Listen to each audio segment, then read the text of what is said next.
Riley had been displaying symptoms probably for about at least 6 months. He had various issues with morning vomiting, complaining of headache, neck pain, back and forth to clinics, doctors. Nobody could figure out what was going on. We got all kinds of allergies, run down.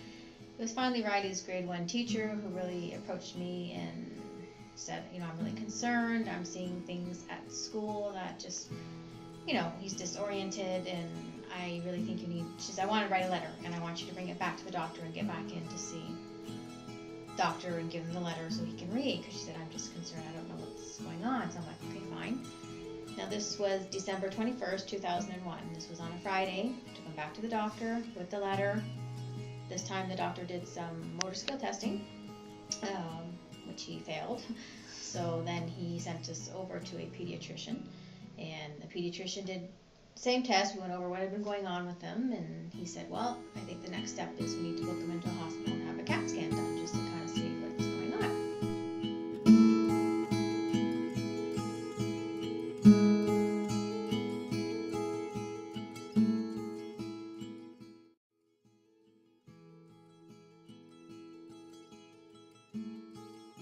Started saying words like a mass, and I'm sitting there thinking, I don't know what you're speaking about, because a mass of what? Like, not appreciating. At some point the word brain tumor came out, and it was like, brain tumor? Like, I didn't even think it was possible for a child to have a brain tumor. I knew nothing about them.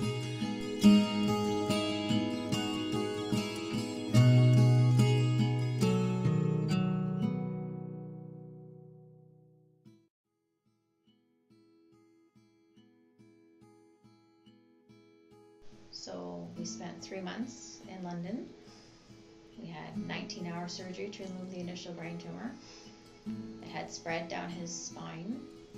So that began the journey. So lots of surgery. After surgery, he developed posterior plasma syndrome, where your body basically shuts down and has to relearn how to do everything again. So it took him 5 months to say a word again. It took him 9 months before he could take a walk again, like take a step.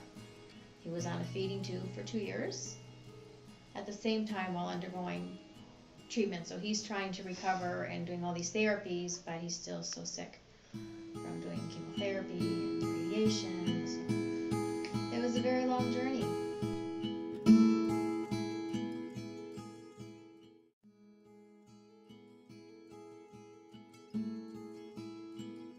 Are still trying to deal with the long-term effects of having to have the whole brain radiated. There's many.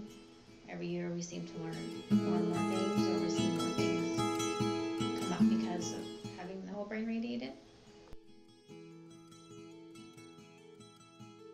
I learned about them because when I was in hospital, I asked one of the nurses if they knew anyone else that they could put me in contact with that had been in a similar situation, especially with the Fossa syndrome, because I didn't know what to expect, and it was so different from any other kids with other different type of cancers up there. I mean, other kids are running around, they're still playing and eating, and my kid is just laying in a hospital bed, not able to do anything. So they put me in touch with another parent, and then she's the one who had told me, about the foundation, the BrainWAVE group, and everything.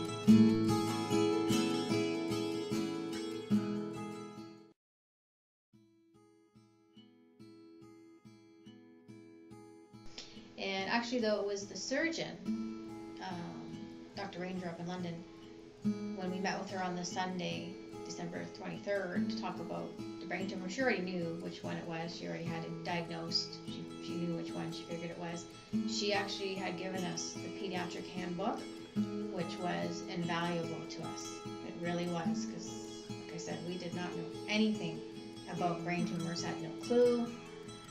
So I really took the time to read that book, which is half scary, but at least there's information in there, so you kind of know what to expect or what's going to be happening. So that was very invaluable. So I really appreciated that handbook. Really came in at a time that we really, really needed it.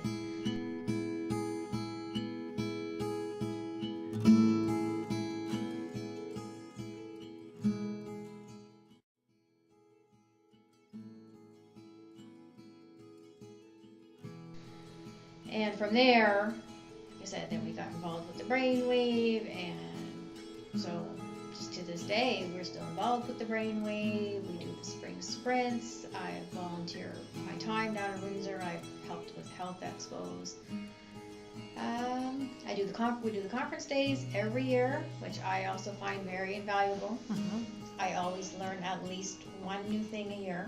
That's why I keep going, because to me, education is power. And the more you can educate yourself, then the more you can educate other people. That's the challenge, is educating other people so they understand that there's real issues, and especially with the kids and long term. And we really have to work on better treatments and just how we're going to take care of these kids in the future.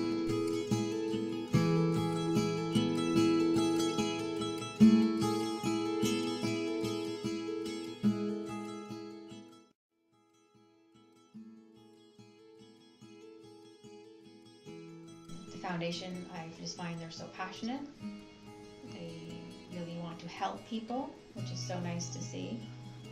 And it just, and the people themselves, just when you meet the patients, the survivors, they are so inspirational. It makes you want to be a better person when you think what they go through. And it's like, if they can do that, then the least I can do is help them, because I am able-bodied.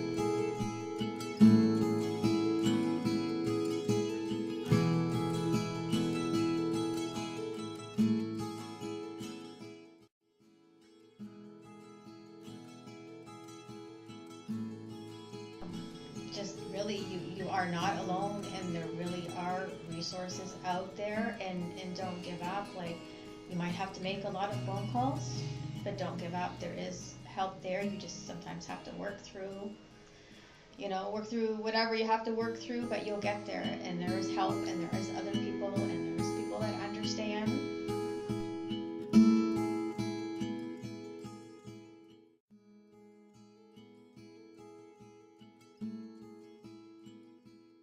Geez, don't give up. Just trust in your team, build that good team around you, and just trust in them. The foundation is a really, really worthwhile one. It's definitely worth investing. If you have it, the money, the time, the rewards you get back, the information.